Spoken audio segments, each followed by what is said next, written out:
Alén parte é o que se sitúa máis alá da parte. É posible que se trate do todo, dunha potencialidade do todo ou simplemente que non signifique nada en absoluto.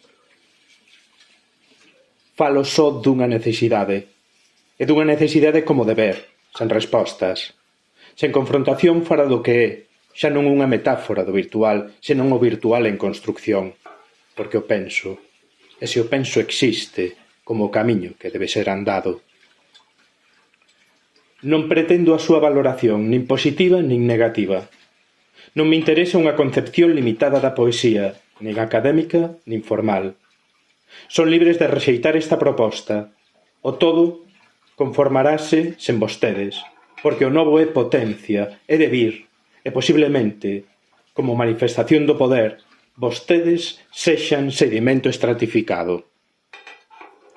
O novo non se parecerá en nada a esta proposta, porque o que aquí presento non é máis que un coágulo no fluir da seiva polos vasos condutores. O novo será novo e ao mesmo tempo familiar, e vostedes serán os primeiros en recoñecelo, en porlle nome.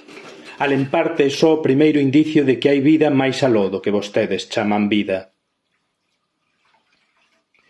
Cinguíronse as normas para asegurarse o monopolio do poder.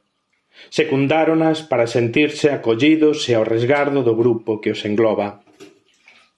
Conservaron os seus órganos porque veneran a integridade dos corpos fronte á corrupción do tempo, pero é condición do novo ser dunha materia incorruptible, que converterán inútiles as súas máis sofisticadas ferramentas e métodos de conservación. Despídome, como se despiden as flores, morrendo en alén parte.